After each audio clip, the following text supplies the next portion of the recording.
Hello there. Welcome into a Thursday edition of the show. So glad to have you, whether you're listening on your radio, streaming the show online at extrasports1300.com, or you've downloaded the Extra Sports 1300 app to do your listening. And that app is sponsored by Diversus Health, mental health, and well-being for all, a veritable cornucopia of sports topics await you, and I'd love to get your thoughts.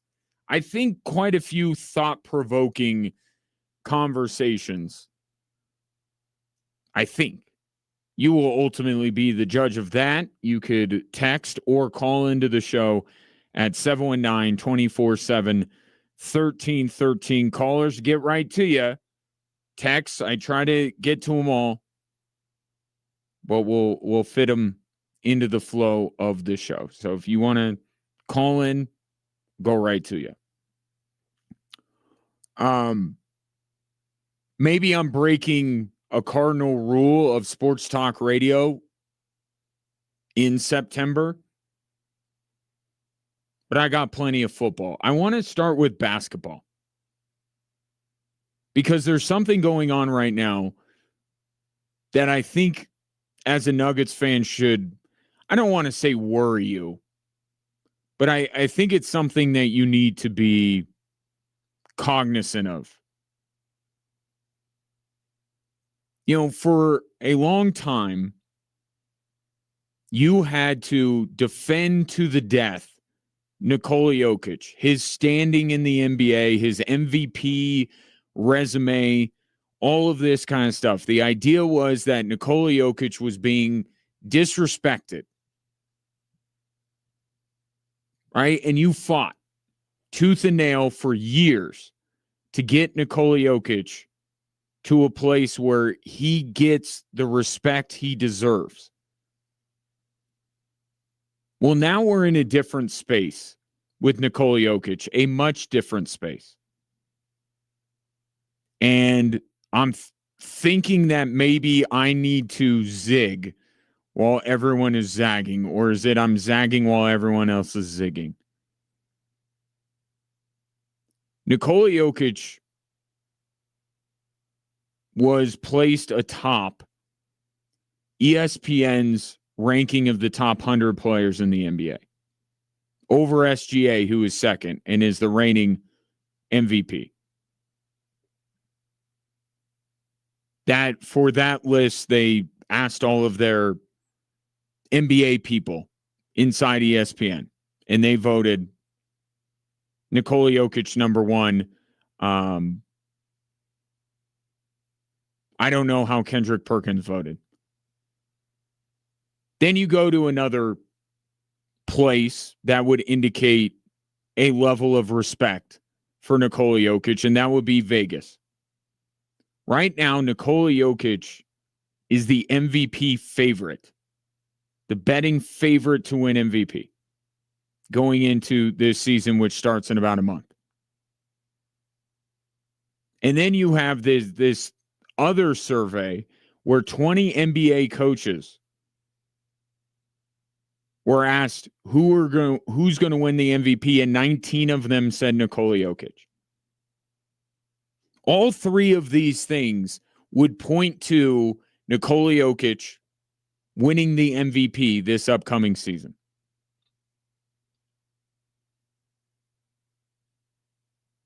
I think I'm going to sell this idea. Not because Nikola Jokic isn't the best player in the NBA, because he is.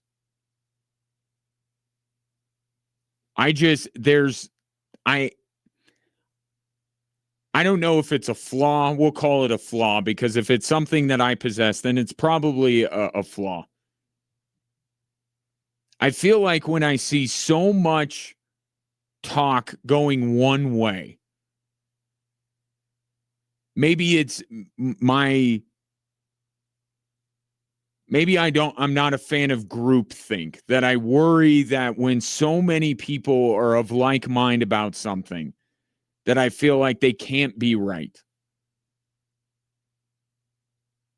I think this is one of those cases. it's great to see that Nikola Jokic is being recognized for the player that he is. And if he is indeed the best player in the NBA, then it would make sense that he's the MVP favorite.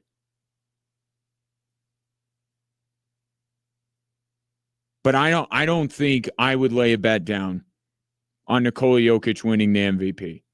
Because I have seen this before. The preseason, call it narrative, call it just the preseason favorite, it doesn't tend to hold up.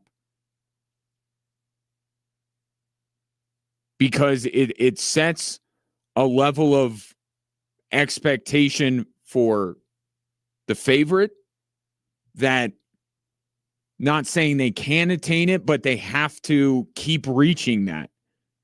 Whereas everybody else has a lower bar that is set, and if they do something to exceed that, then all of a sudden all the attention goes elsewhere.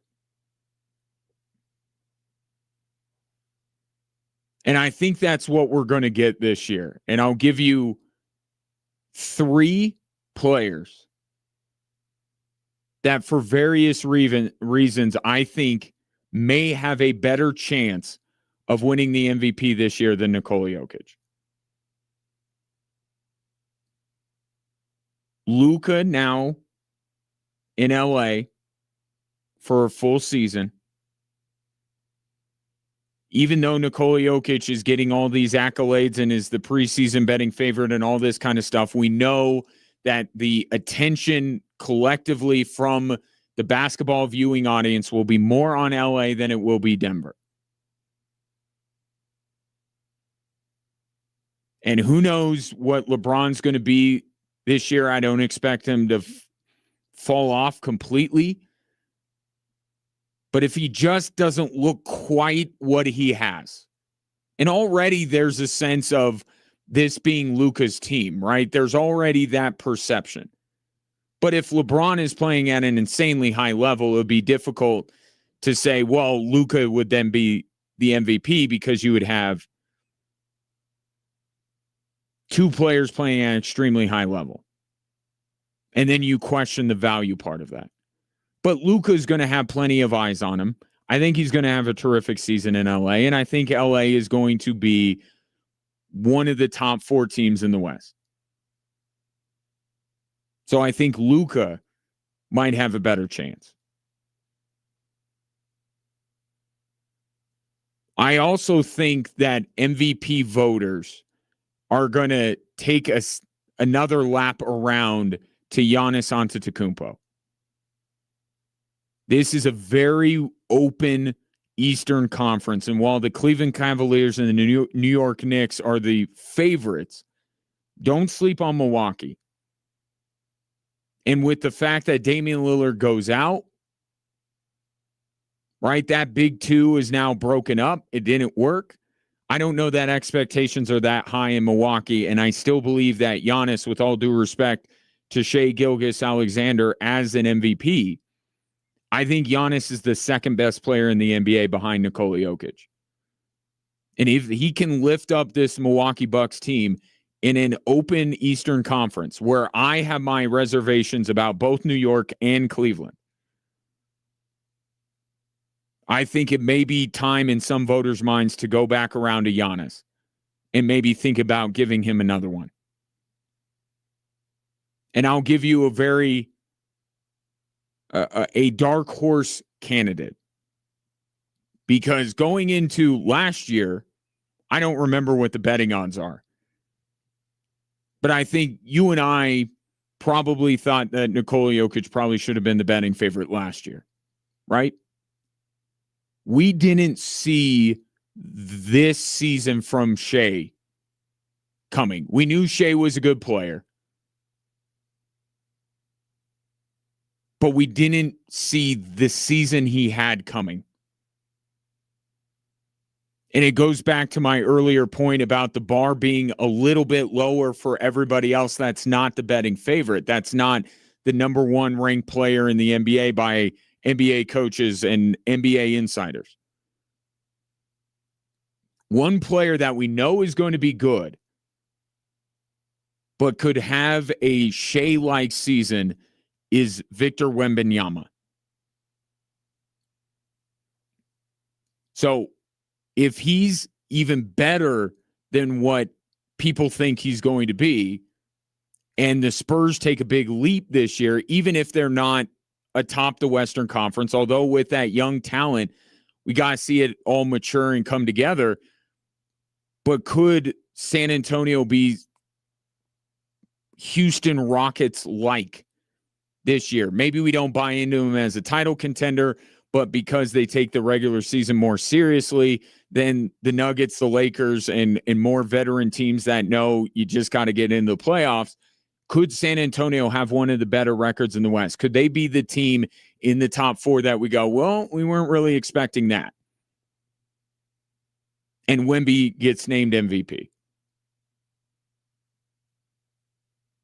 So there's just so much noise right now around Nikola Jokic and so much respect, which is great to see.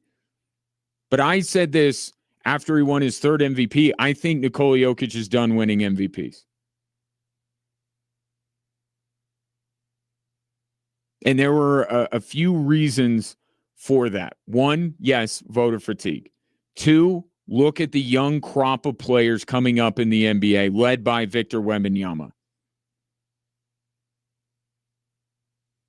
It's going to get more competitive, I think, in terms of these lists and who, especially when Steph and LeBron go out and KD and these placeholders, like we can't have these guys out of the top 10. We always got to have them in. Once they're gone, I think it opens up a little bit for some of the younger players to step in.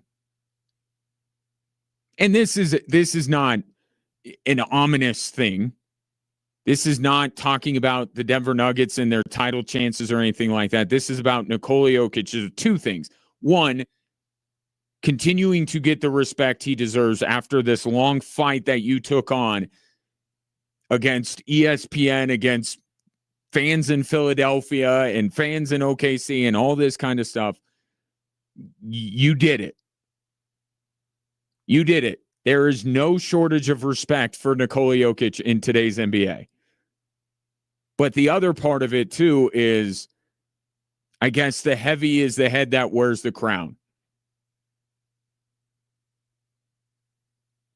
That Nikola Jokic can play at an elite level, but if somebody else plays at an elite level, that's expectations are a little bit lower, that didn't get named number one on these lists, I think a lot of MVP voters are going there that way. So I would say Nuggets' chances of a title are better than Nikola Jokic's chances of winning the MVP.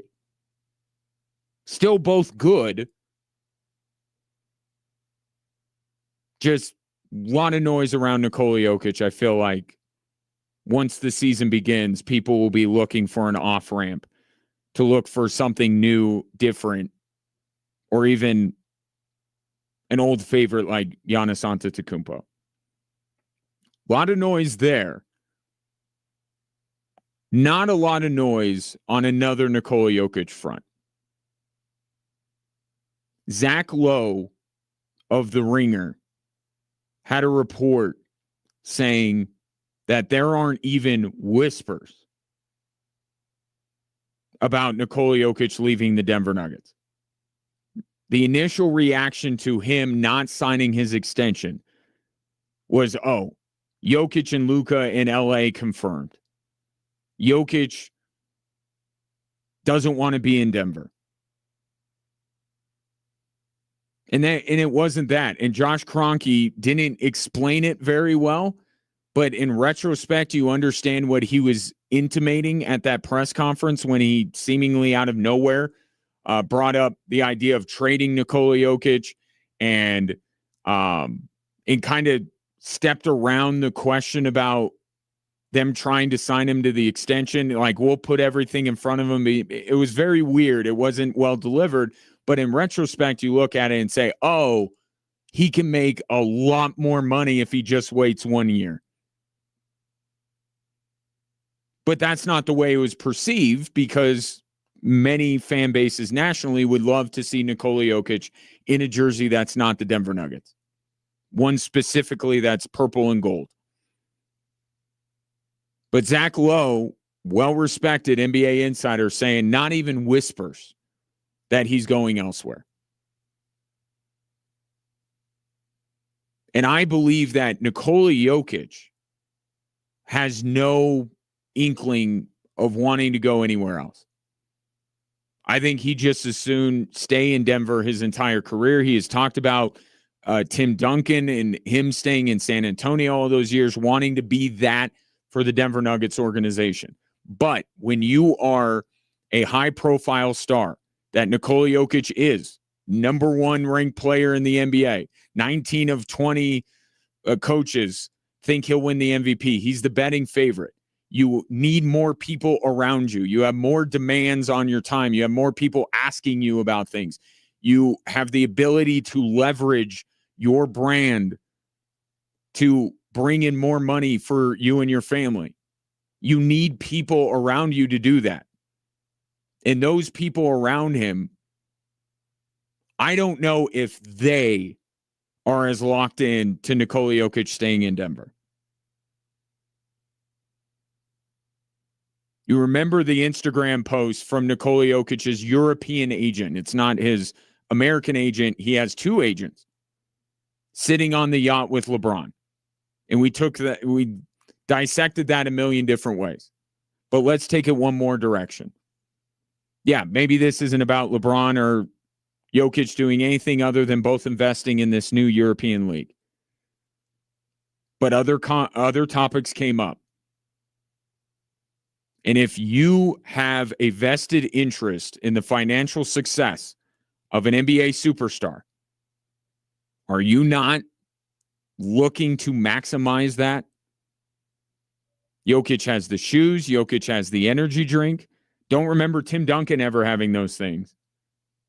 So as much as Jokic reminds you of Tim Duncan, he is also more out there than people will admit that he is. He's got side hustles. And where can he maximize those side hustles more? In a major media market. And that's just the fact of the matter. So while I don't think Nikola Jokic wants to go to LA, I can't speak for the people in his inner circle, his business people. And are they in his ear? Will they be in his ear saying, hey, you did a lot for this team. Imagine what you could do with the second chapter of your career elsewhere. And I don't think, and if that happened, I don't think Nikola Jokic would pay it much mind.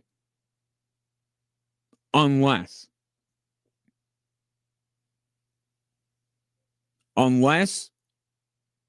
the next year or possibly two in Denver is similar to the last. It not in the infighting, bickering that was going on between Michael Malone and Calvin Booth. That's gone. That's removed. I'm just talking about the angst. I'm talking about the struggles that the Denver Nuggets had. How they fell even more. Or maybe were jumped. Maybe that's a more accurate way to put it, right? OKC emerged. Houston emerged. LA got Luka. Nikola Jokic wants to win. Does he want to win in Denver? Absolutely. But he wants to win. He doesn't want to spend his time away from his horses,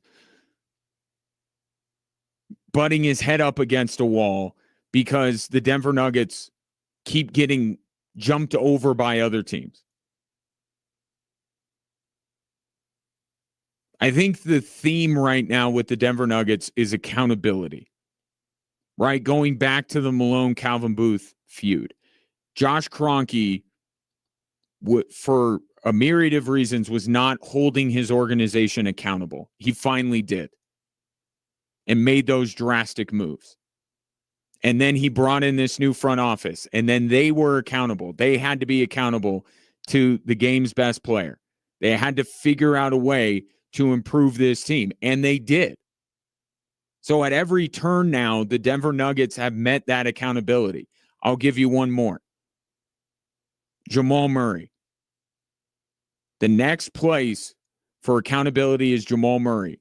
Will he be accountable to this organization and to his teammates? Will he show up at the beginning of this season ready to go? Will he play at an all-star level? Because if he does, him and Jokic are easily the biggest threat to OKC in the West. And given the disrepair that the East is in, that makes you the title favorite. You get out of the West, you're the title favorite over anybody the East has to offer.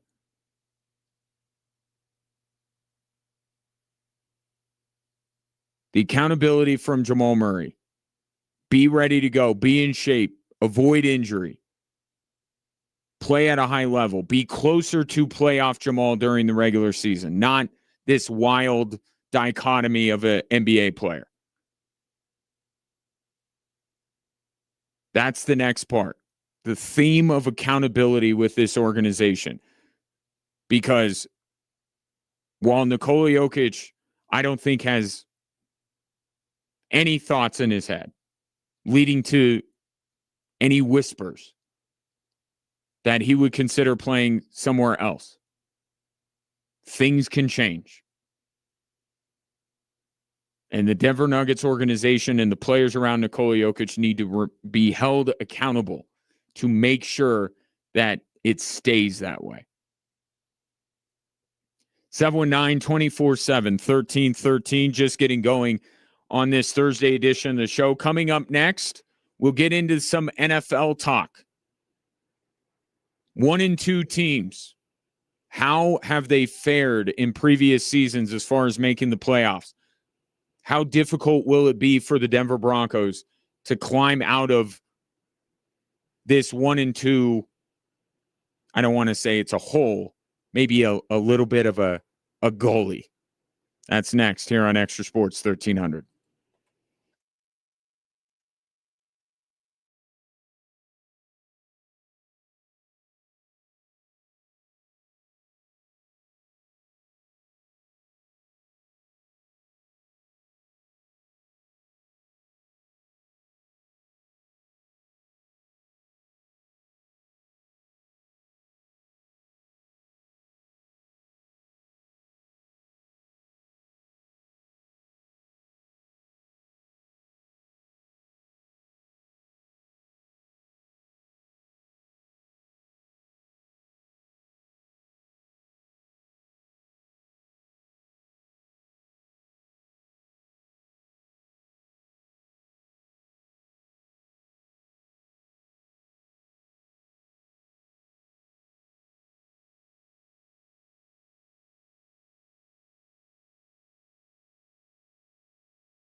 Your national keyword for the 5K a day is plenty.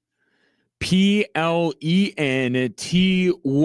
Text that to 95819. You'll get a bounce back confirming your entry.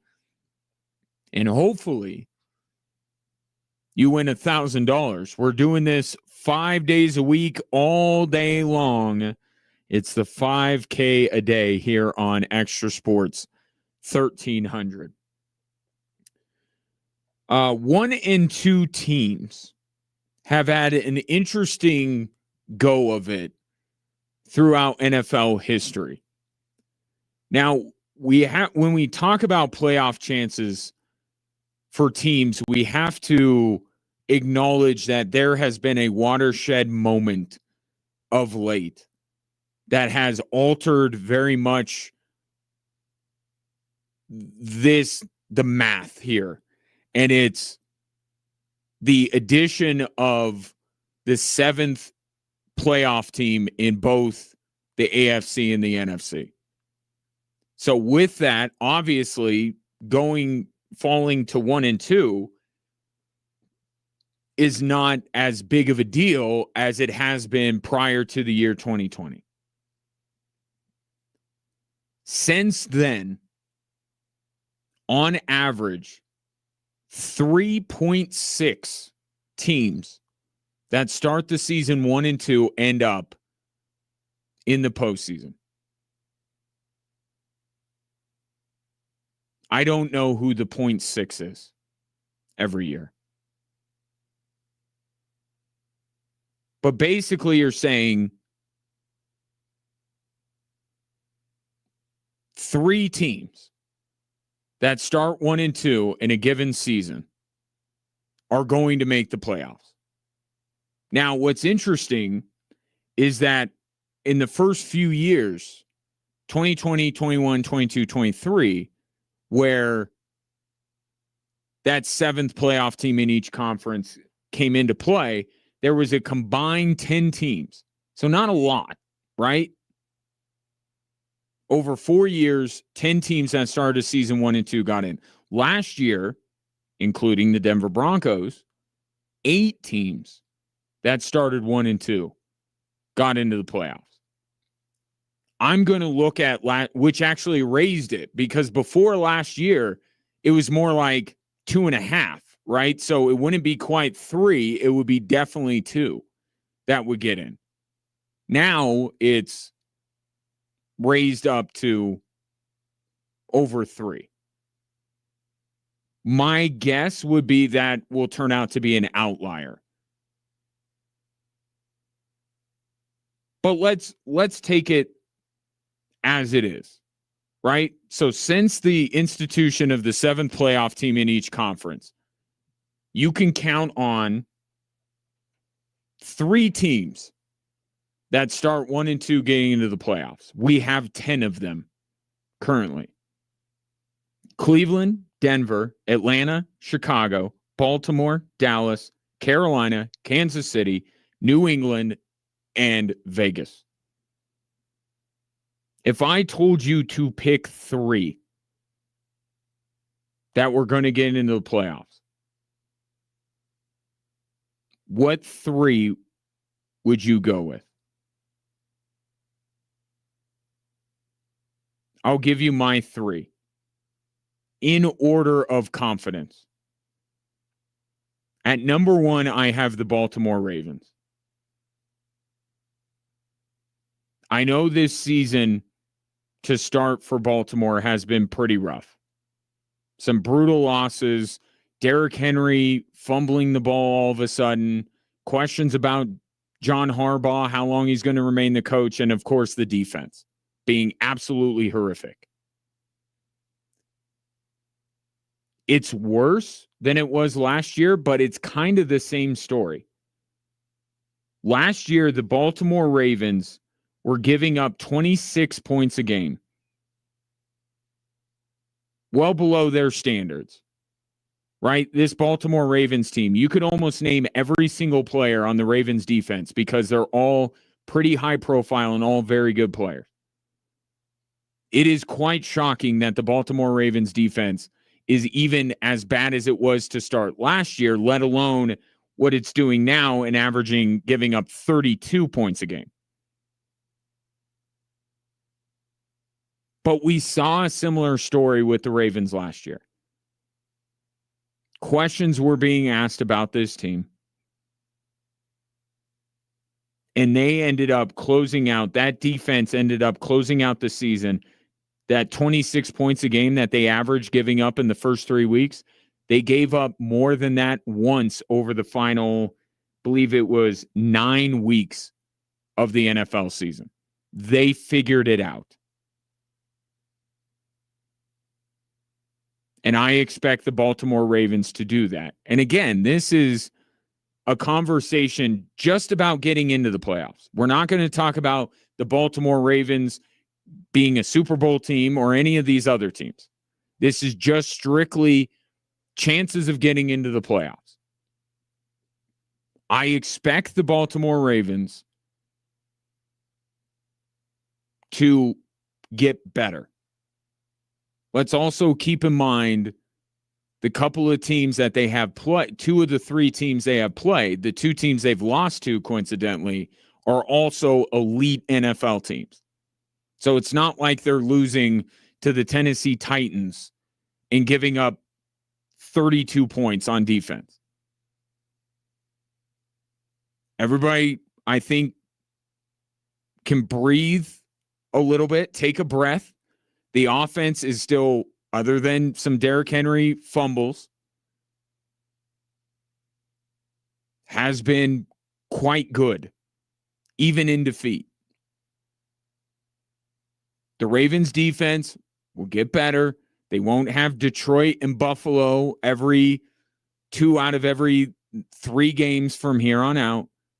And look at the division that the Baltimore Ravens play in the state that it's in. I like the Steelers. I don't know that I love the Steelers. Cleveland is Cleveland, and Cincinnati doesn't have Joe Burrow for the next 3 months. So even if you said, well, Baltimore's not going to win, not the favorite to win the division, it's Pittsburgh. Okay, we're still talking about getting one of the wild card spots.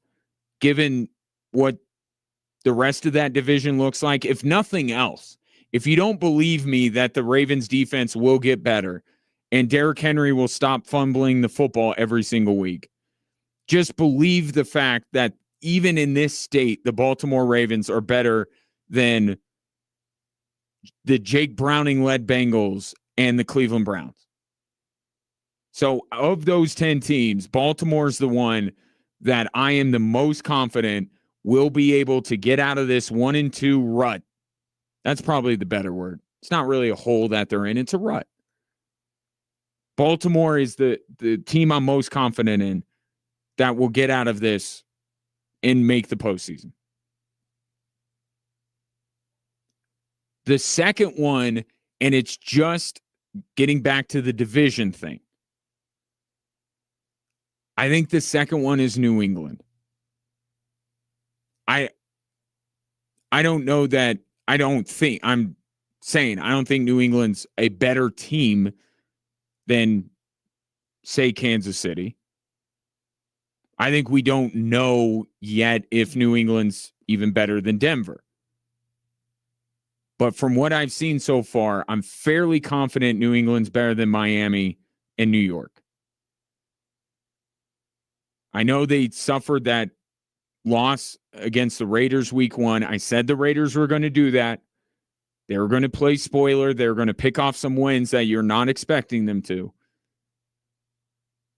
But New England, I think they'll be okay. I'm a big fan of Mike Vrabel. 5 of the next 6 weeks, New England, they have 1 game against Buffalo. That will probably be quite rough. The other 5 weeks, they have Carolina, New Orleans, Tennessee, Cleveland, and Atlanta, where Michael Penix had to acknowledge today that when wide receivers are wide open, he should hit them with passes. I think New England can go on a bit of a run here and put themselves in a really good spot. Miami, I think, peaked. The best game they're going to play all year was the one against Buffalo, and they still lost. I think we're still on track for Mike McDaniel to get fired. And the Jets already have an injury concern with Justin Fields, although they said if he clears concussion protocol, he will play. But I would be the second highest level of confidence I have in these teams right now would be with New England. And it's their schedule, but it's also Mike Vrabel, and it's the division that they play in. The third one would be Kansas City. And it brings up an easy question because I don't take your thoughts. I'm not. Maybe you can make an argument. Cleveland, Atlanta, Chicago, Dallas, Carolina, Vegas. If you want to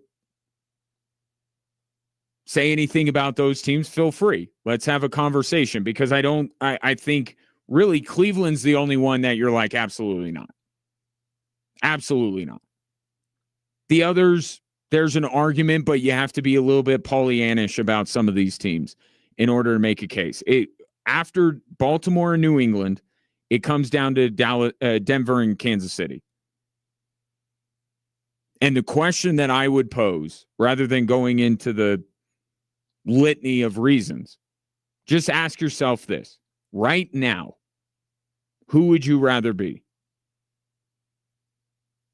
Both have the same record. Would you rather be Kansas City or would you rather be Denver? The issues that these two teams have, the way they have looked through 3 weeks, neither has lived up to expectations, certainly. Which team's problems would you rather have?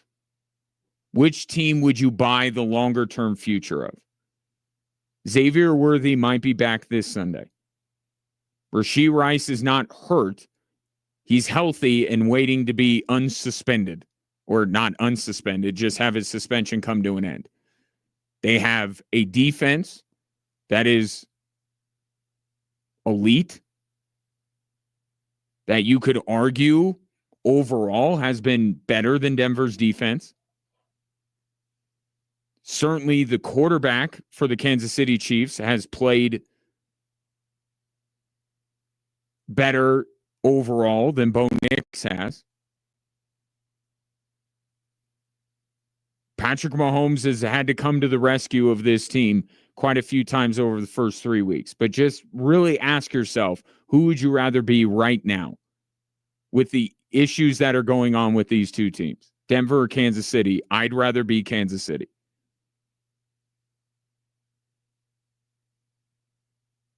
And there are players that, and they both kind of have the same thing here. With Denver, it's Dre Greenlaw and Evan Ingram. With the Chiefs, it's Rashee Rice and Xavier Worthy. These players that are not available right now that they're hoping and banking on coming back. And I've talked over the past couple of weeks about the pitfalls of putting all your eggs into the Dre Greenlaw and Evan Ingram stay healthy basket. Xavier Worthy hasn't had a history of injuries. Kind of a freak occurrence, the injury itself, right? Travis Kelce sabotaging his own team. I'd rather be Kansas City. And also, yes, the track record, the recent history with those two franchises would also point me in the direction of Kansas City being the third team. If you gave me 3 of these 10 teams, Baltimore, New England, and Kansas City, I'll take your thoughts. 719-247-1313. Speaking of that text line, right now, I have 4 tickets to see Air Force taking on Hawaii at Falcons Stadium. It is a 2:00 in the afternoon kickoff on Saturday. If you would like to go, text Falcons in your name to 719 247 1313.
Last chance to get in the national keyword for this hour, plenty, PLENTY. If you text that to 95819, you'll be entered to win $1,000 with our 5K a day. Again, we're doing it Monday through Friday all day long right here on Extra Sports 1300. Plenty, PLENTY. Text that to 95819. Speaking of winning things, Patrick, you're going to Air Force in Hawaii as our 13th texter. For those of you who entered but did not hit the magic number, don't worry. I got plenty more Air Force tickets to give away today. So keep listening for your chance. Also got Switchbacks tickets I want to get to throughout the day. So a lot of winning going on. 5K a day, Air Force Hawaii, Switchbacks, Hartford. Not above bribing you. That's what I always say. 10 1-2 teams exist currently in the NFL. The Denver Broncos are, of course, one of them. Recent history since the institution of the 7th playoff team in each conference would tell you that of those 10 teams, 3 will make the playoffs.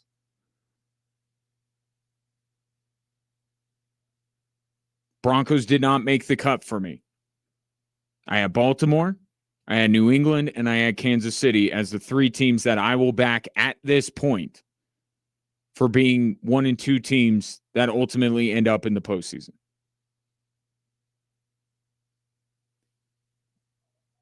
To the text line, this from Chris.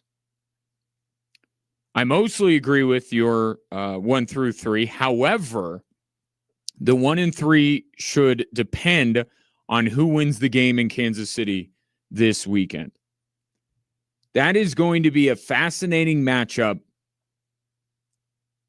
in Arrowhead. And it's not for the reasons that it was an intriguing matchup before the season started. This is not about Mahomes and Lamar Jackson and all their resplendent glory renewing their rivalry. This is the movable object against the stoppable force. Something's got to give. Either the Ravens defense is going to look better than they have in previous weeks, or the Kansas City Chiefs offense is going to get right.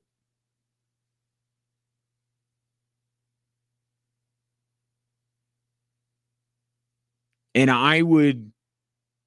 which way would you lean on that? Is Xavier Worthy playing? Now, at home, potentially getting Worthy back with some of the things that the Chiefs were able to do on Sunday night. And I know Giants aren't a good football team, but that defense is not awful. They were able to generate pressure on Mahomes. I think the Chiefs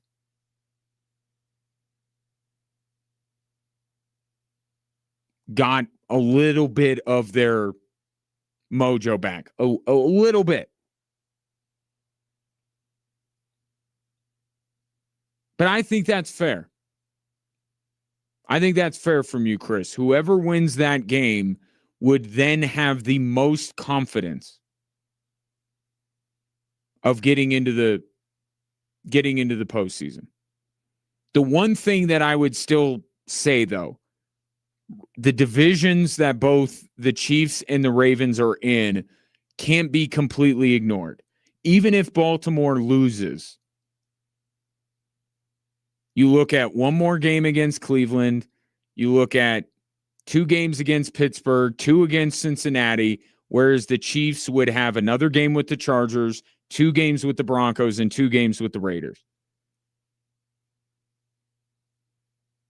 But I think that's a fair sentiment to have. You know what? And going back to the stoppable force and the movable object, if one of those 2 things gets right, if either the Chiefs offense starts looking more explosive against the Ravens defense, or the Ravens defense is able to hold down the Chiefs offense and get more right themselves,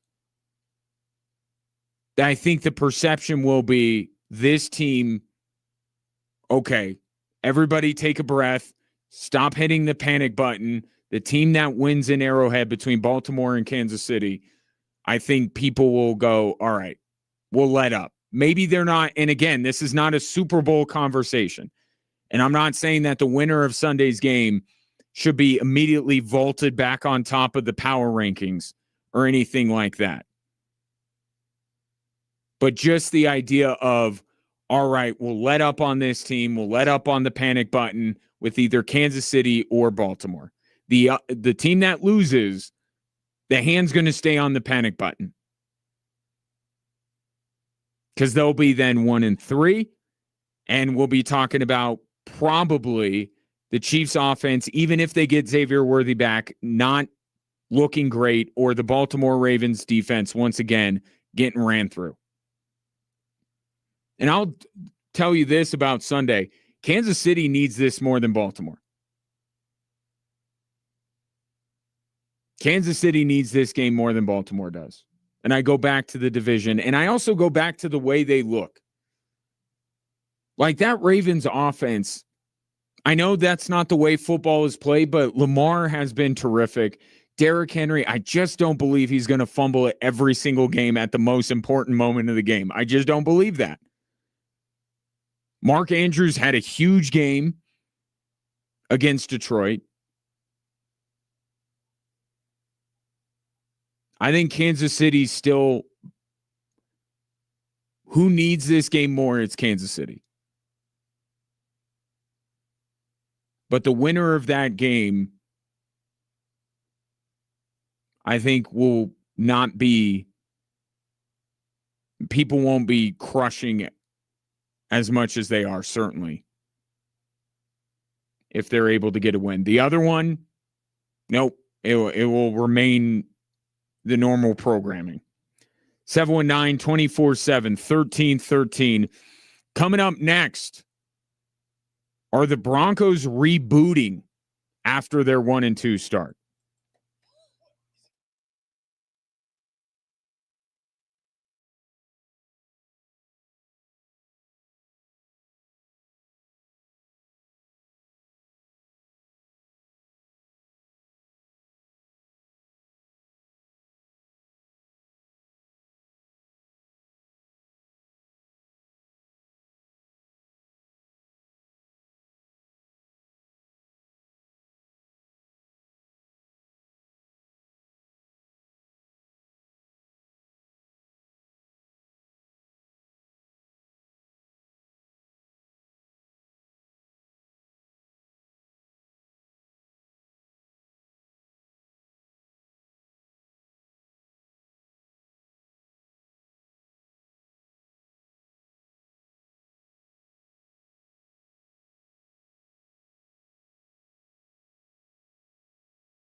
Welcome in hour 2 on this Thursday. Week 4 in the National Football League begins tonight with a game I'm actually quite intrigued by.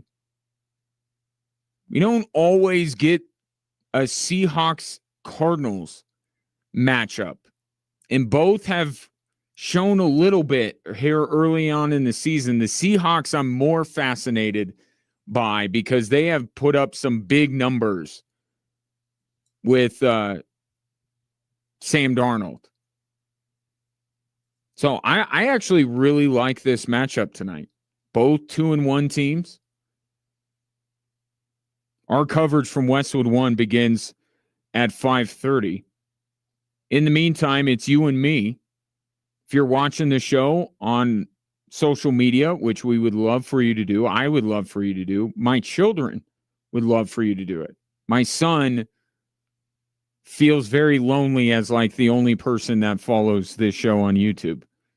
But Facebook, Instagram, X, or YouTube at XTRA Sports 1300. While you're there, you can give your thoughts on the day just by dropping a comment. Can even display it on the stream. How about that? Technology. Man, it's a wonder. Broncos at 1-2. Hasn't been great so far. They go into a game that I think is a combination of must win and get right. The Cincinnati Bengals, who are absolutely demolished by the Minnesota Vikings.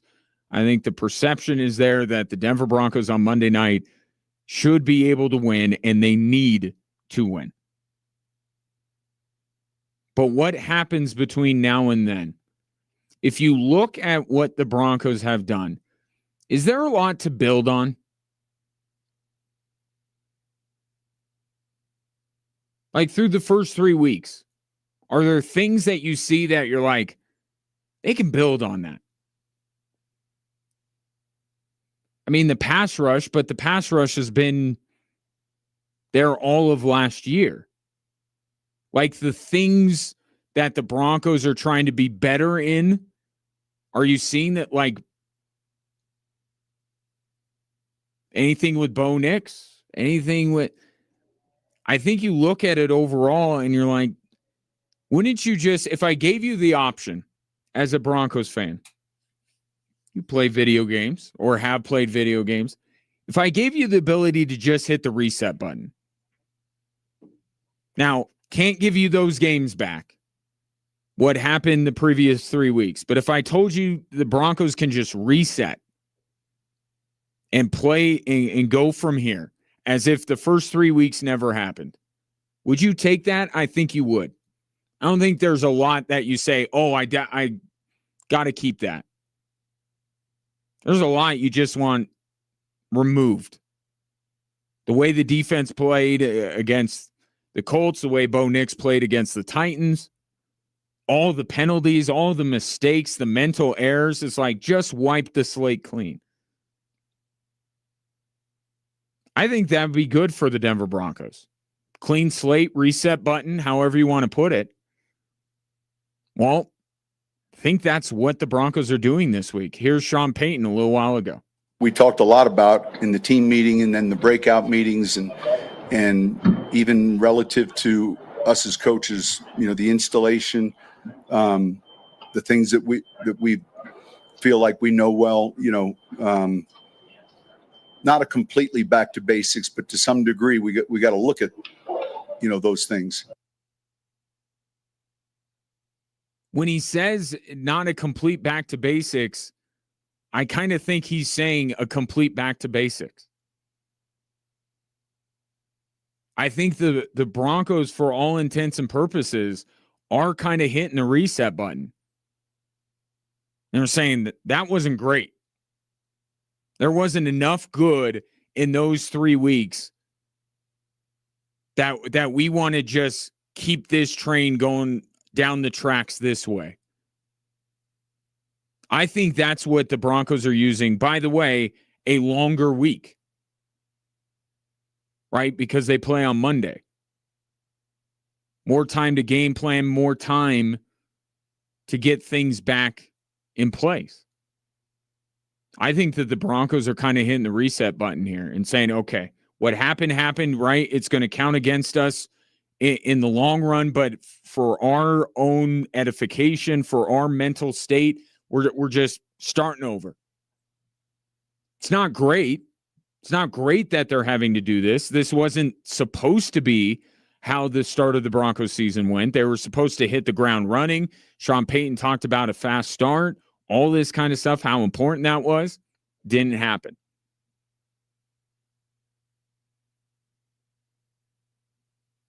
But when you think about it, when have the Broncos gotten off to a fast start with Sean Payton? I know it's only 3 years, but that means it shouldn't be hard to think back. Broncos were 1-2 last year. They were 0-3 Sean Payton's first year. And all those previous 2 years, didn't the Broncos do that? Remember the third game of the first year of Sean Payton? That was the 70-20 game. Tell me the Broncos didn't reset after the Miami game? The 1-2 start last year was a little bit different because the third game was a win. Right? It was that Buccaneers game, and it was a great performance from the Denver Broncos. But Sean Payton is, despite putting such an emphasis on a fast start, is 0-3 for getting the Broncos off to that fast start.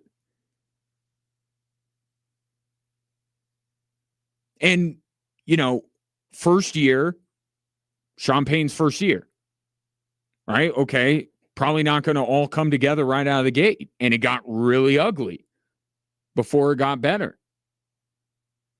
And so you kind of, not that you weren't disappointed by it, but you're just like, you know what? There are some reasons why maybe this is the case.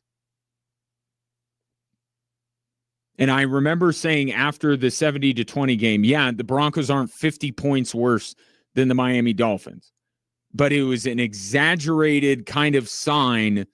It was bludgeoning you over the head with the idea that the Broncos aren't close. Right? They're not close to being a contending team. And you know who else felt that way? Sean Payton. Roster turnover, got his new quarterback. And then year two, it was, well, they're 1-2, but Bo Nix, right? He's a rookie. So you kind of allowed for the possibility that they would not come out of the gate super strong. What's their excuse now? And the answer is they don't have one. And that's what makes this start so frustrating if you're a Broncos fan, is they really don't have, it's not Sean Payton's first year. It's not Bo Nix's first year. There's not nearly as much new with the Broncos organization, and they put such an emphasis on starting fast, and yet they haven't.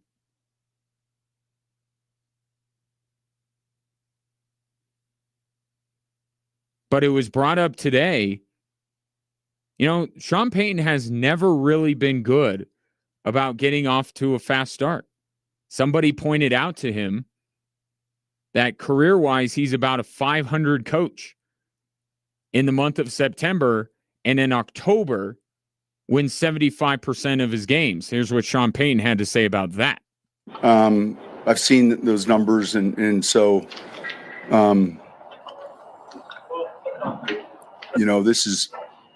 this can be an early October game if we want it to be, right? It's a good joke. Good line there. And as we've tried to kind of figure out, especially the mistakes that the Broncos are making, right? So much about the first 3 weeks is not really as much a referendum on the talent as much as it is the undisciplined nature of this football team. That's been the biggest story through 3 weeks, I think. The undisciplined nature of this team, how this team is losing games within the margins that Sean Payton put such an emphasis on winning. But Sean Payton's not refuting those numbers because they're true. This isn't a Denver thing. This is a Sean Payton thing.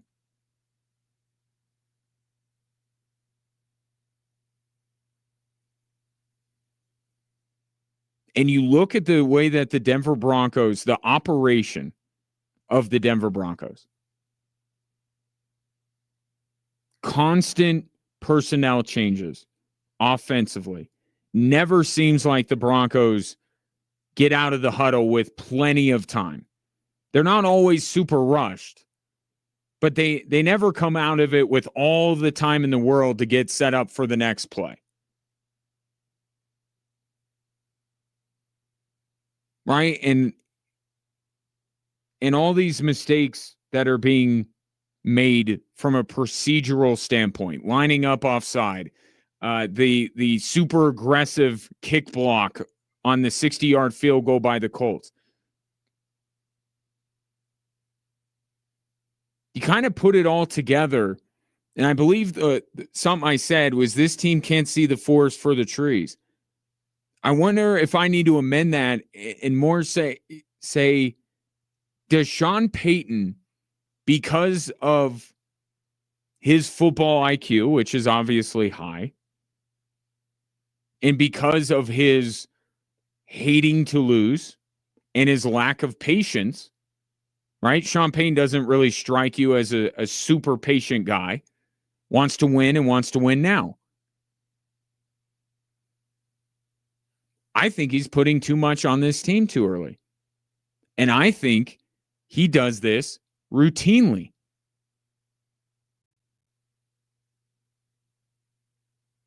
When it comes to, the play calls, when it comes to the substitutions, when it comes to the game plan, when it comes to all of this stuff, you know how meticulous Sean Payton is in his preparation.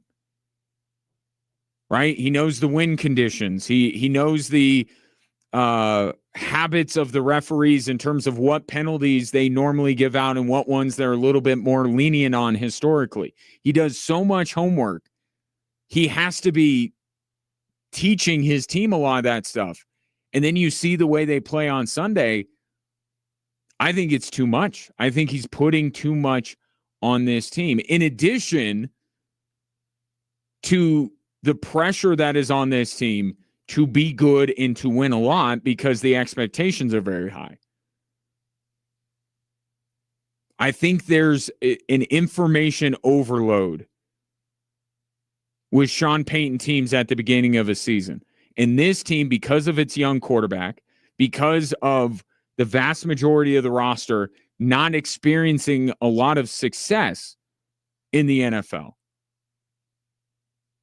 I think you're seeing it be too much for them, even in a year where you thought that with the continuity and Bo Nix's second year and all this stuff that they would hit the ground running.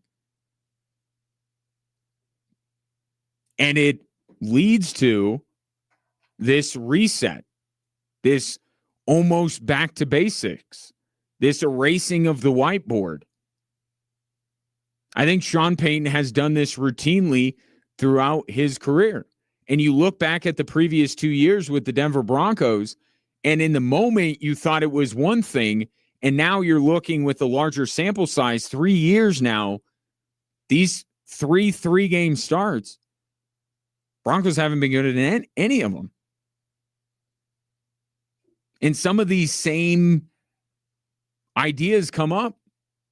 Sean Payton loves to change out the personnel. Right? He loves these very complicated play calls. I don't think his team can handle it. Not at this point anyway. So for Monday, and I said this yesterday, the primary thing that the Broncos need to do, more than anything else, before we get to Bo Nix in the deep ball, before we get to the defense's ability to cover tight ends and receivers going over the middle, all these other things that are kind of gnawing at you. First thing that the Broncos need to do And it's something they need to do before any of this other stuff can happen. They got to stop making all the mistakes and making mistakes that compound into more mistakes. And I think the way to do that is for Sean Payton to simplify things. Even though he doesn't want to say completely back to basics, I think it's back to basics. I think it's simplifying.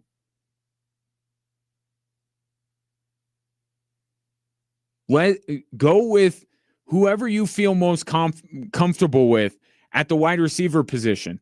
Throw them out there. Let's not have Cortland Sutton with 92% of the snaps and have everyone else, 4 or 5 receivers with an even split.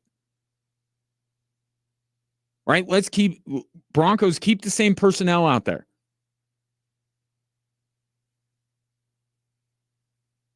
Keep things a little simple with the play calls to allow Bo Nix and the offense to get out of the huddle faster. Maybe not try to do anything particularly fancy on the defensive side of the football. Just put hat on a hat and see if your defense can beat Cincinnati's offense. I think it needs to be, I'm not saying preseason simplistic. I'm not saying preseason basics, but I'm saying regular season basics. I think Sean Payton is in midseason form in September, and the problem is his football teams rarely are. But that stat, that history does make you feel, if you're a Broncos fan, that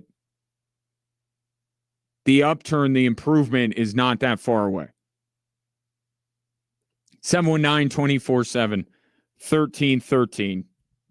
Do the Broncos just need to get back to basics when they host the Cincinnati Bengals on Monday night? Of course, there is also a game tonight. Week 4 begins with Seattle and Arizona. If you're looking for a place to watch the game, may I suggest Cleats Bar and Grill. They are your football headquarters. 19 screens. They got the game on tonight. You could check out their Thursday special, which is, as you might imagine, only available on Thursdays. 10 wings and a 60-ounce pitcher of domestic draft for only $20. Or if you're a little fancier and you like the craft draft, that's just $25.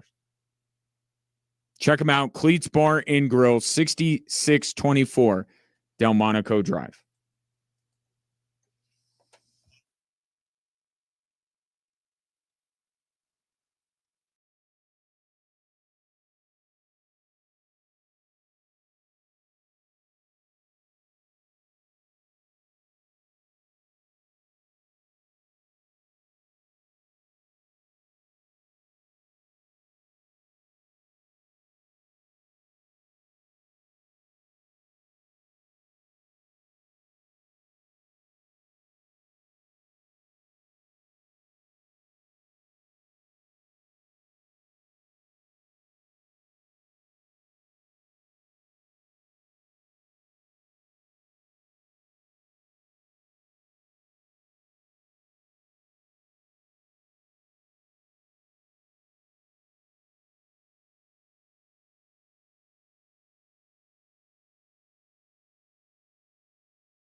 The latest national keyword for the 5K a day is stock, S-T-O-C-K. Text stock to 95819. You'll get a bounce back confirming your entry, and that entry could get you $1,000. Think about what you could do with an extra grand in your pocket. We're doing this 5 days a week, all day long. It's the 5K a day. Text stock to 95819. Sean Payton stopped just short of saying Broncos need to get back to basics. I think he's doesn't want to fully say that, but I think that's exactly what's going on this week at the Broncos facility.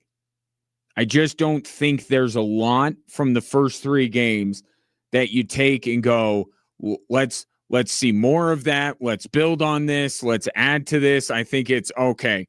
Clearly, Sean Payton put too much on his team's plate right off the bat. Expectations, verbiage, hockey line changes on offense, all this kind of stuff. He needs to strip some of these things down. Get back to basics. Keep it simple. Let the fact that you are the superior team in talent and coaching to the Cincinnati Bengals get you through and get this get-right win against Cincinnati. And you look at the schedule coming up for the Denver Broncos, and Sean Payton, his October numbers are much better than his September numbers. It should be a chance for the Broncos to put this 1-2 start in the rearview mirror. But I don't think it's just going to happen. I think there has to be actionable steps. Because you saw the Titans game, and that's about as low as you can go. Every team on the Broncos schedule is probably better than Tennessee. Tennessee's already trading guys. Okay, so you got to change some things in order for this to happen. But the opportunity certainly is there for the Denver Broncos to string some wins together. And that is also something you saw in the last 2 years with Sean Payton. The starts haven't been great, but once the calendar turns to October, the Broncos start winning games.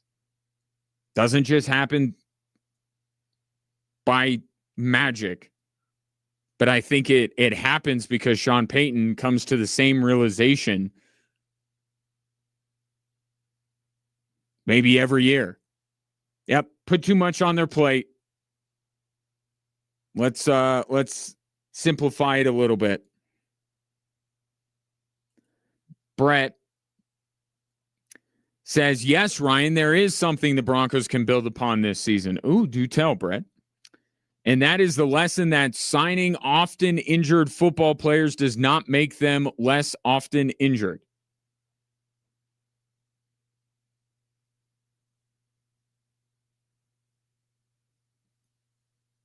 That's fair. I think there are some lessons learned. I'm talking about a lesson that Sean Payton has learned through the first three games. I'm trying to do too much. I'm trying to make these guys do too much, and it's causing them to commit the most ridiculous penalties and unnecessary penalties because they got so much going on right now that they just can't handle it all. So I'm not saying there aren't lessons to be learned. And that would be a lesson to be learned. I'm just saying on the football field, don't know that there's a ton to build on to say, oh, no, we don't want to start from scratch. We don't want to get back to basics. I think back to basics is the right idea for the Denver Broncos. Speaking of, by the way, Brett, your text there, Evan Ingram, according to Mike Kliss, back at practice. Obviously, Dre Greenlaw, you put that on the back burner. Even if he was feeling great today, he would not be with the Denver Broncos because he's on IR now. Evan Ingram is not, and reportedly back at practice with that back injury.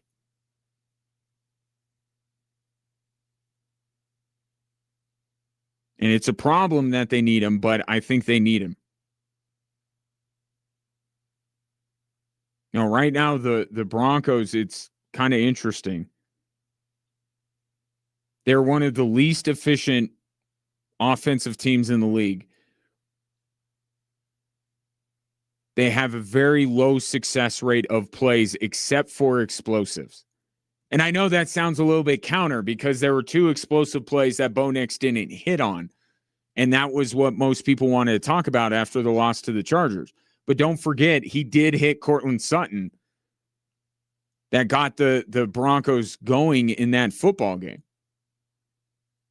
It's like the only thing that the Broncos offense has going for it right now are the explosive plays. I don't think that's any way to live. And having Evan Ingram out there perhaps allows you to simplify things a little bit. Maybe you see, I know that Evan Ingram's role is not necessarily to be a high volume pass catcher, but maybe just for this one game, given everything else that's going on, if he's healthy for this week, maybe feed him a little bit. Let him, catch and run, do something after the catch. Those can be explosive plays too. The J.K. Dobbins play in that second half, that's an explosive. It doesn't mean Bo Nix has to throw the ball 20 yards downfield to be an explosive play. Just has to gain big yards. And if Evan Ingram, at least for this weekend, it's going to be a week-to-week thing with him. If he's feeling good this week, I think you go to him. Because this grand plan of him being out there to create all these mismatches and stuff, I think that's like a whole season idea here that we're 2 weeks in, didn't seem like he was on the field as much as you expected, and then he missed game 3. I think the role of Evan Ingram might be getting tweaked here on the fly to, hey, if we got him and we don't have to put Adam Troutman on the field, who has been one of the main perpetrators of these penalties that the Broncos are picking up, and you can have Evan Ingram as that second receiving option after Cortland Sutton, think maybe you need to do that. The Joker stuff, this grand scheme to open up all these other things, like Evan Ingram's one of the more talented pass catchers you have on the roster. With already him dealing with 2 separate injuries through 3 weeks of the season, if you got him and he's feeling good, I think you feed him. And if he strings together 2 weeks healthy, 3 weeks healthy, now maybe you can start to look at the bigger picture. But everything has to be into winning this Cincinnati game. Everything has to be into figuring out some of this stuff for moving forward. Pretty simple to me. The 2 guys that I would have the most confidence in catching the football for the Denver Broncos, if they're on the field, is Cortland Sutton and Evan Ingram. Figure out ways to get them the ball. And then you can worry about all the mystic arts that you want to do with the Joker and all these matchup problems. Guys already missed time in 2 separate games. Missed one game entirely, had to leave another game. If you got him and he's on the field, especially with how Troy Franklin has emerged one week, almost disappeared the next week. Marvin Mims, kind of the same deal. Pat Bryant has only made a few cameos. Evan Ingram can catch the ball. Maybe just play him as a normal tight end. Maybe put the Joker stuff to the side for now and just say, I have a quality receiving tight end. That's where I want my young quarterback to go with the football come Monday. 719-247-1313. Take your thoughts on the Broncos as they head into their Monday night matchup with the Cincinnati Bengals. And while you're pondering that and perhaps crafting a text, maybe craft another one, which is switchbacks and your name to 719-247-1313. If you are the 13th texter to do that, you'll win a 4-pack of tickets to see the Switchbacks take on Hartford Athletic. That is coached by former Switchbacks head coach Brandon Burke, which is led by not only Michi Galina, who's been there for a few years, but now they got Haji Berry and the former USL Championship MVP back at Widener Field for the first time. Should be an interesting one on Saturday. And given what has happened the last 2 games for the Switchbacks, you want to talk about a team that needs to get right, team that needs a win. I think that's the Switchbacks on Saturday. You want to go? Got 4 tickets, Switchbacks in your name, 719-247-1313.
Your national keyword for the 5K a day. If you didn't catch it earlier, don't worry. I got you. It's stock, STOCK. Text that to 95819. You'll get a bounce back to confirm your entry, and that entry could get you $1,000. We're giving away $1,000 5 times a day, 5 days a week, and you can be listening for the national keyword all day long. It's not just during my show. It's during Dan Patrick's show, Rich Eisen, Jim Rohn. So be listening out all day, 5 days a week for the 5K a day. Congrats to Joe, by the way, speaking of winning. Picked up those 4 tickets to see the Switchbacks host a myriad of former teammates, it seems, with this Hartford athletic team. More tickets for Air Force Hawaii also going to be given away coming up here soon. In the meantime, this coming in from the 719, this is Dave. Dave wants to talk about the Broncos and their investment in injury-prone players. He says the reason the Broncos invested in injury-prone free agents is because they still have Russell Wilson on the payroll, high-risk moves to accommodate the salary cap. You're absolutely right. And it's not, the problem isn't that they did this, right? Because Dave's 100% right. As much as the Broncos have impressed with the way they've been able to navigate the largest dead cap hit in the history of the NFL, they still had to buy low on some guys, right? They were able to fill out their roster, but you look at some of these players and you go, okay, if healthy, great. But they absolutely had to take chances on these guys, not only because of the Russell Wilson of it all, but also because they were positions, and I'm talking about safety with Talanoa Hufanga, talking about linebacker with Dre Greenlaw, inside linebacker specifically. I'm talking about running back with J.K. Dobbins and tight end with Evan Ingram. These were the 4 needs. 4 of the needs, there probably are some others, but 4 of the needs of this Denver Broncos team.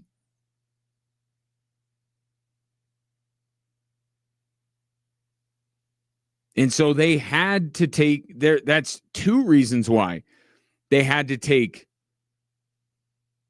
chances on these often injured players, because they needed those. The alternative is, well, you've seen the alternative to Evan Ingram. It's Adam Troutman.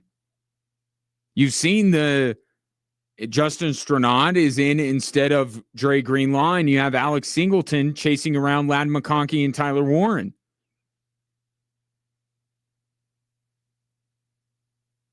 And the alternative at running back, Broncos could have had Javonte Williams back.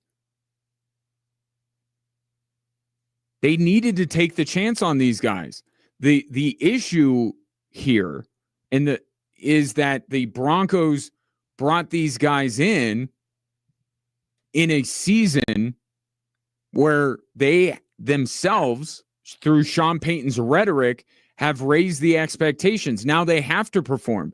If Sean Payton did not sip on lattes, because apparently it's a latte that makes him kind of run off at the mouth, if he didn't raise the expectations by talking about this team being capable of winning a Super Bowl, despite only having a quarterback in year 2, if he would have been, and there's a way to be complimentary and there's a way to show your belief in this team without absolutely throwing down the gauntlet.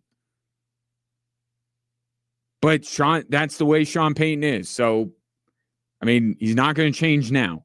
But because he did that, Now, this is a Denver Broncos team that has to perform.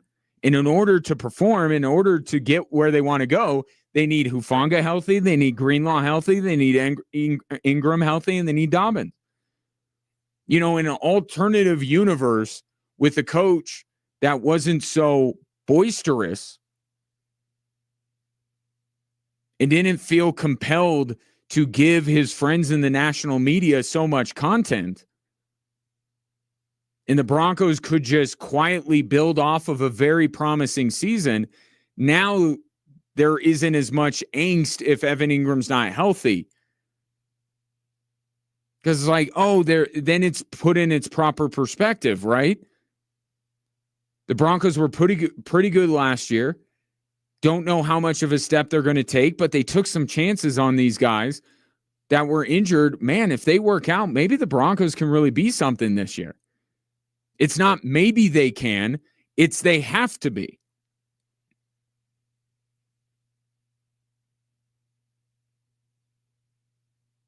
But we know the reasons why they brought these guys in, why they took a chance. But when you're in a season that is win or bust, that's playoffs or bust, at the very least,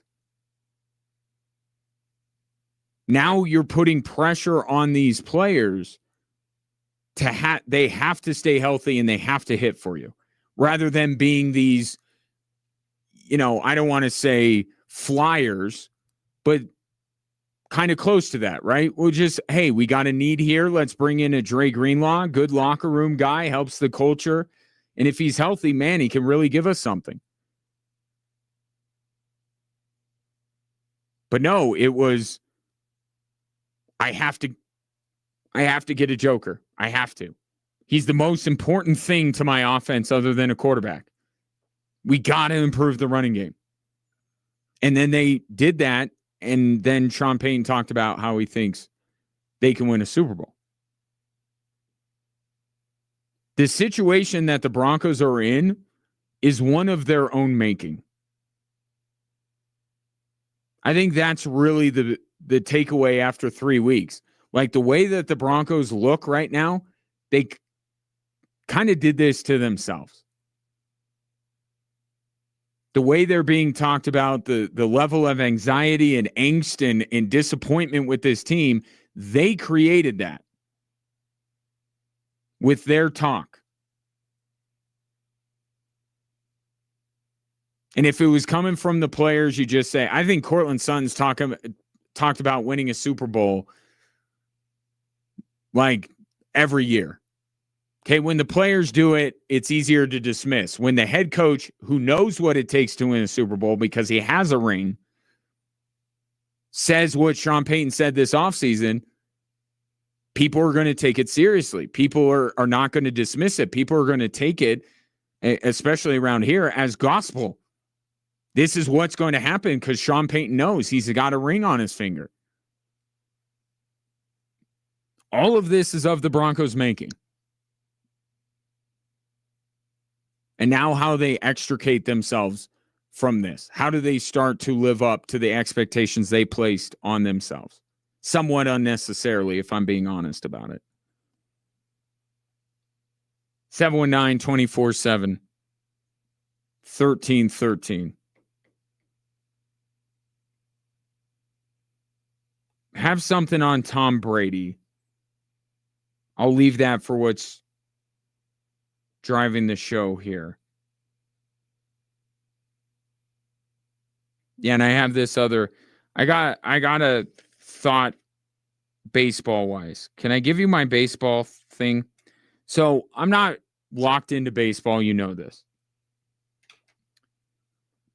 But something has transpired that I feel like is just, it's unfair, is what it is. Last night, the Detroit Tigers finished off, or I guess it's not finished, but hit a major milestone on one of the more complete and utter meltdowns we have seen in baseball history. At the beginning of July, they were up 15 and a half games in the Central Division. And last night, as of last night, they are down a game. In the second half of the season, they have coughed up a 15-game division lead. And now they're looking at the very real possibility they will miss the playoffs entirely. And I feel for Tiger fans. I feel for players in that organization.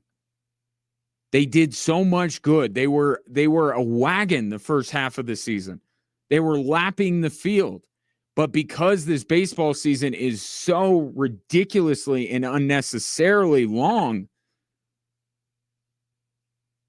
we have one of the most epic collapses in baseball history. And I have a solution, and baseball already has this. Because baseball, we've talked about how long this season is, right? The Texas League in AA does something that I think Major League Baseball needs to consider. And I've heard John Smoltz talk about this. The idea of having a first half champion and a second half champion, not World Series champion, divisions. So you have 6 teams getting in, 3 division winners, 3 wild cards. What you could do is what the Texas League and I can't think of the other AA league, but the Texas League does this thing where you play out half the season. You play out the whole season, but at the midway point, whoever's on top of the division, you clinch a playoff spot. You're in. You're the first half divisional champion. Then you play the second half. And then at the end of that, there's a division champion. If it's the same team, then you go to the next best team, almost like a wild card, right? But if there's a different division, a different team at the top of the division in the second half, that team also gets in. And now now you're still going to have to fill it out with some wild cards, right? But you look at baseball this year. So the AL is the perfect example. The American League, after the first half of the season, after 81 games, the Yankees, Tigers, and Mariners would be division champions, first half division champions. Now, for the second half, I know the season's not over yet, but you have Toronto, Cleveland, and Houston. Or Seattle and Houston are currently tied, but Houston would get it because Seattle obviously won the division in the first half. And there's your playoff teams. And you look at the playoff picture right now, it's actually not that much different. But here's why this is, I think, a good idea. It's not necessarily about the playoff teams, although what made me go down this road was because of what's happened to Detroit. But think about the number of fan bases that have completely checked out of the baseball season, right? That they got out midway through the marathon, they crapped out and it was done. And they don't care at all.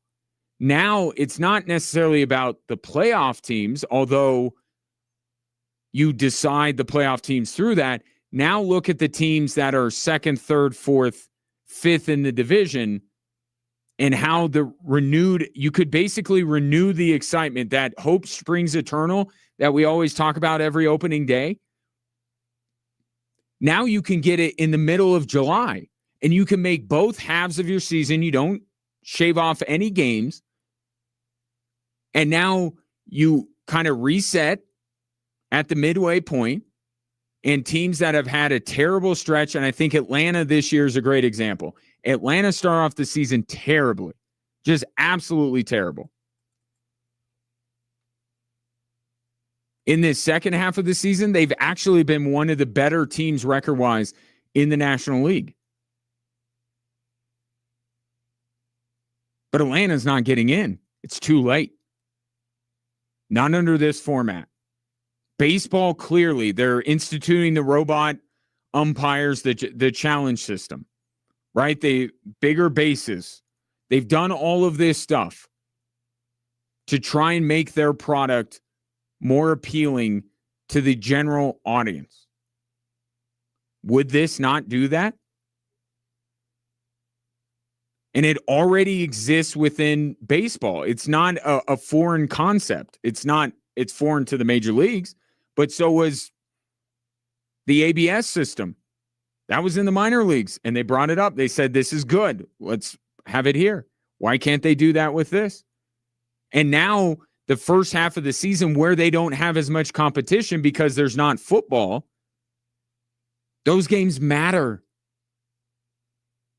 I don't think you're going to get a ton of turnover with the playoff teams.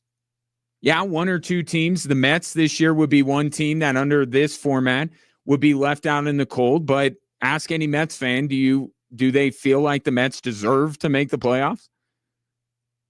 They might get in, but do they deserve it? If baseball is in this, not completely reimagining everything, but just what can we do? This would be right in line with that. You're not fundamentally changing it. You're not giving up games. Not shortening the season. You're just making both halves matter.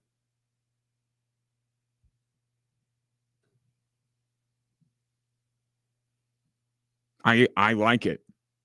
And John Smoltz likes it. Do you? 719-24-7, 1313, the three stories that are driving the show coming up next.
Hello there. Welcome in hour 3 on this very fine Thursday in Colorado Springs. Appreciate you tuning in, whether you're listening to the show on air, online, or through the app, or whether you're watching the show on our social media platforms, Facebook, X, Instagram, YouTube, at XTRA Sports 1300. Bottom of the hour.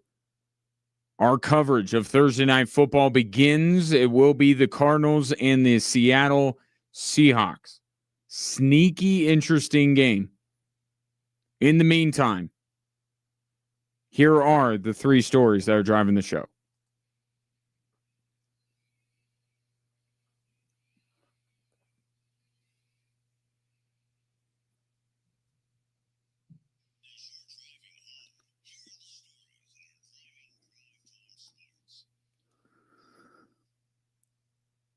All right, we start with perhaps the Broncos hitting the reset button heading into week 4. We talked a lot about in the team meeting and then the breakout meetings and even relative to us as coaches, the installation, the things that we feel like we know well, not a completely back to basics, but to some degree we got to look at, those things. I think Sean Payton's getting back to basics. I think with an extra day to get ready for the Cincinnati Bengals, but more get his team right. I think Sean Payton is saying through 3 weeks, I put too much on this team's plate. And maybe there's a level of disappointment from Sean Payton in that regard.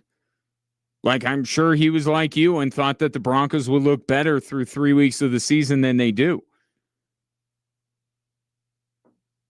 But I think Sean Payton recognizes the necessity to take a step back, reset, simplify some things, build this thing back up.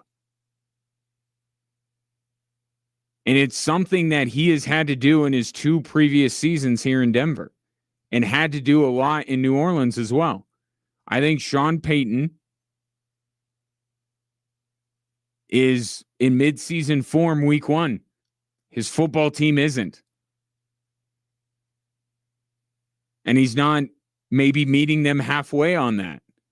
And you see the signs, right, for the Denver Broncos. And I've been talking about this all week. I just haven't had the right way to describe it, like to explain what was happening.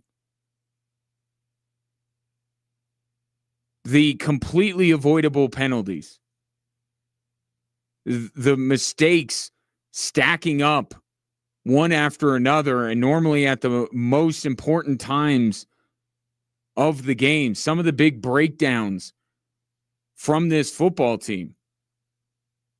And the closest I came to it was that they can't see the forest for the trees, that they're so in the weeds with everything and there's so much going on that they can't just worry about winning the football game. And I think Sean Payton has now provided exactly what I have been trying to put my finger on.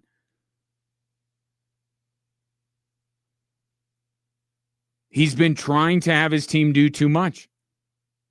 The constant personnel changes on offense, the verbose play calls that always put the Broncos back at the line of scrimmage with 10 seconds left on the play clock.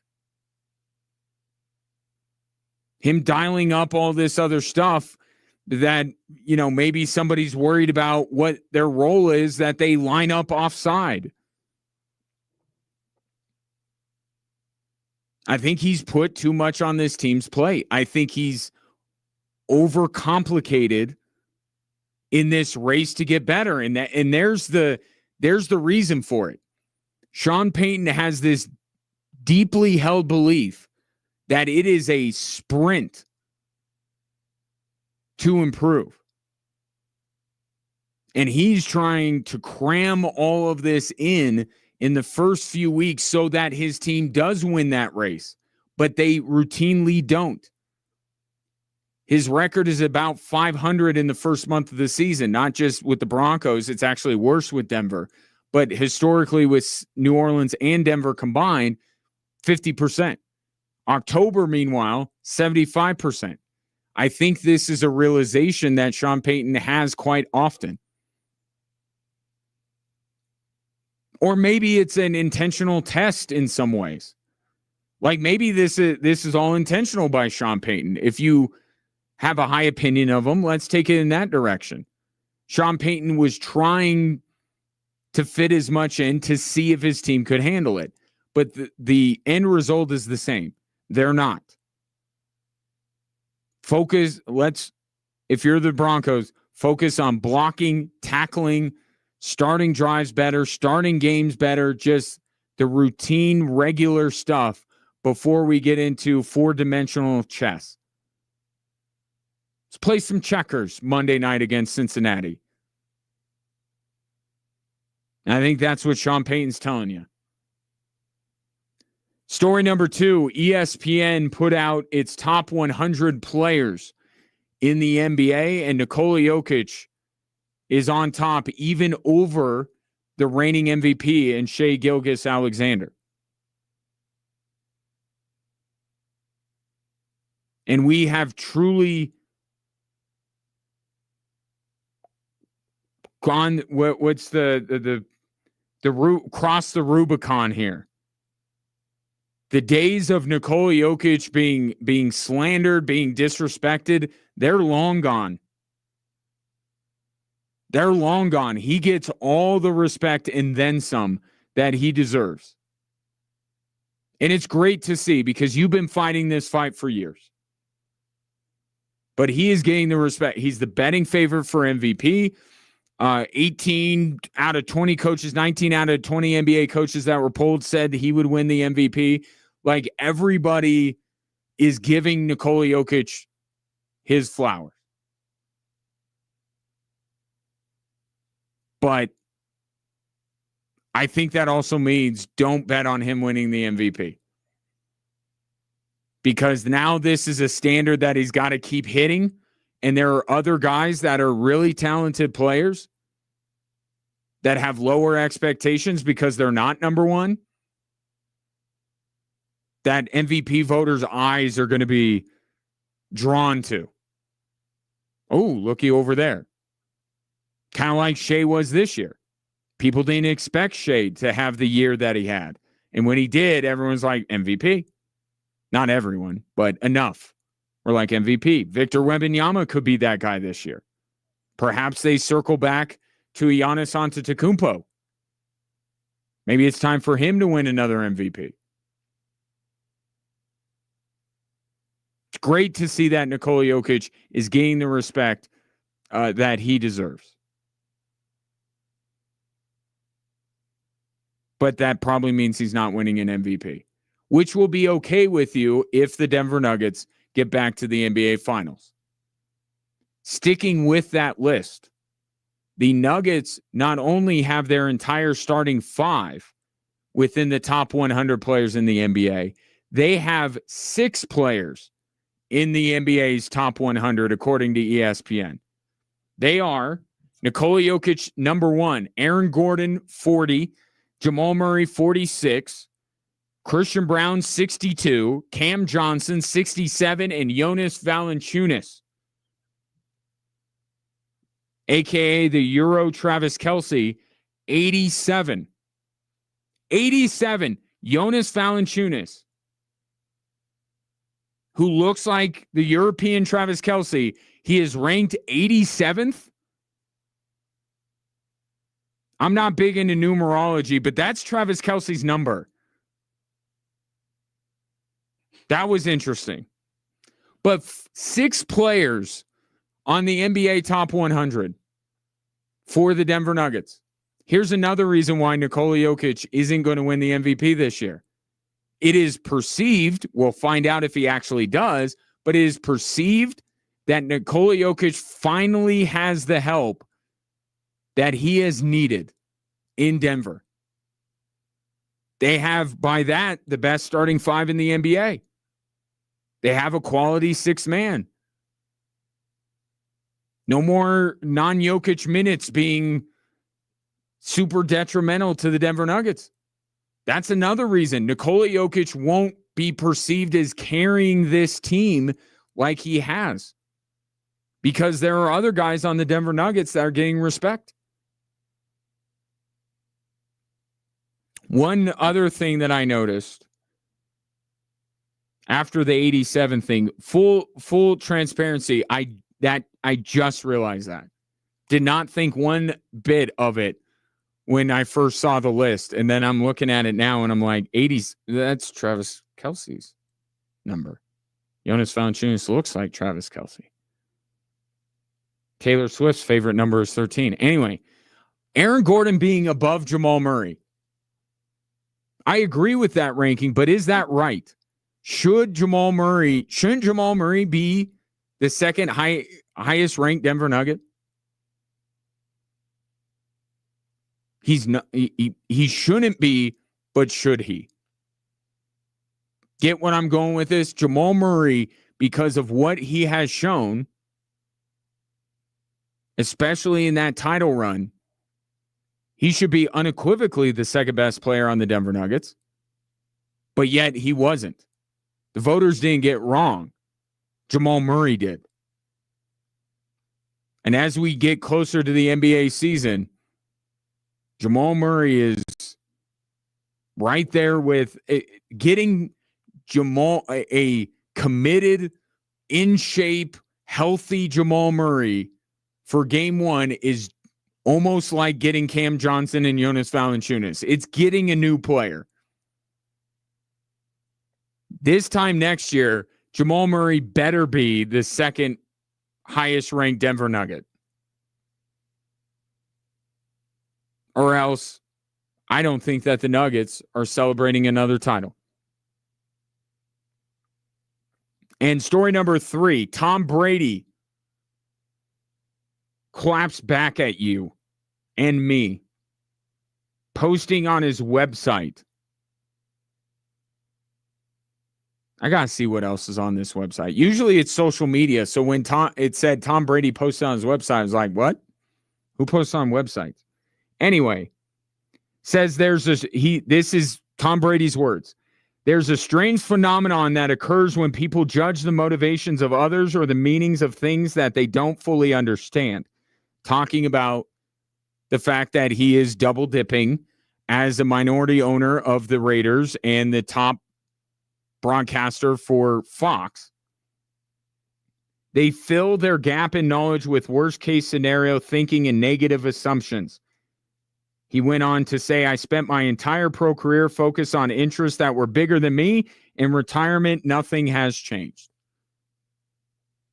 In summation, Tom Brady is not a minority owner of the Raiders, and the top analyst on Fox, for him, he's doing it for the kids. He's doing it for the future of the NFL. He's doing everyone a favor. So how dare you say it's a conflict of interest? This is the most self-serving statement I've ever seen. Tom Brady, I'm in broadcasting, right? I don't do it as high of a level as Tom Brady does, but I do it, and I'll tell you that the number one reason why I do it is for me. This is what I want to do with my life. And because I get paid for it, it benefits my children. Now, I'm all about paying it forward. I've spoken to students and somebody just getting into the broadcasting industry. I take under my wing, like I do all that stuff. You can do all of that. But what's number one on my list? Me, because I love doing this.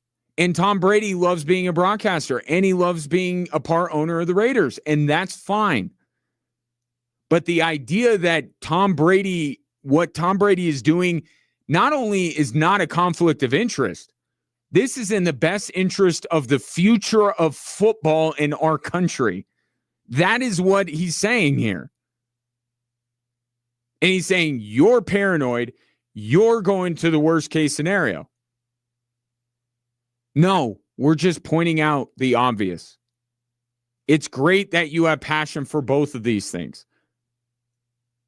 And you may one day be great at both, just like you were great as a quarterback. But unfortunately, this is a conflict of interest. And this isn't about Tom Brady. Nobody is saying that Tom Brady is being a broadcaster on Fox so he can gather information for the Raiders. Nobody in their right mind is connecting those dots. I'm not. But what I am saying, and what many are saying, is that you are gaining intel that we don't have 100% confidence won't make its way back to the Raiders. And Antonio Pierce last week said he does this. And does he do it like, hey, guys, I got this juicy little detail, or does it come up in conversations? If you know something, maybe Tom Brady brings up, they really like this guy. Like, it could just slip out. You don't have to accuse Tom Brady of anything nefarious to point out why this is bad. He's talking to these coaches. He's talking to Chip Kelly and the Raiders. He's getting privileged information. How can that 100% of the time never come up? Not once. I mean, this is talk about having a high opinion of yourself. Tom Brady, if you think we're wrong, then fine. I'll disagree with you because you're wrong, but that's fine. You just want to push back against the notion that this is a conflict of interest. That's fine. But to go into self-aggrandizing of I'm doing this for the betterment of football, trust me, dude, and we appreciate what you did as a quarterback, football will be fine if you choose a lane. It will be just fine. And to me, I would say your energy better spent with the Raiders. Fox is good. They had somebody on their A team. Like, you don't have to be that. You're not elevating the NFL. The NFL is not better because Tom Brady's in the broadcast booth.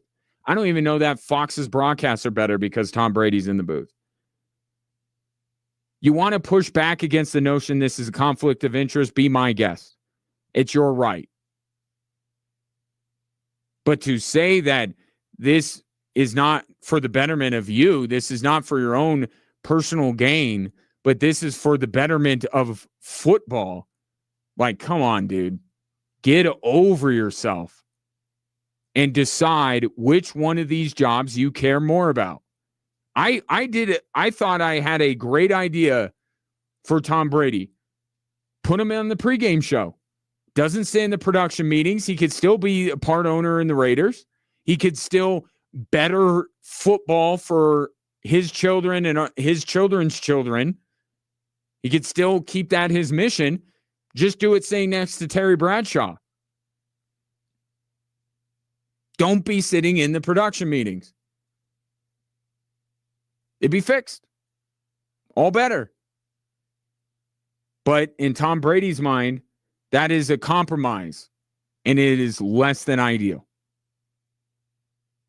719-24-7, 1313. Take your thoughts on the three stories that are driving the show. Also, if you would like to go see Air Force taking on Hawaii Saturday at Falcons Stadium, I got 4 tickets for the 13th texter at 719-24-7, 1313 to text Falcons and their name.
Want to give you the national keyword one more time for the 5K a day. You grab a paper here. Stock, STOCK. Text that to 95819.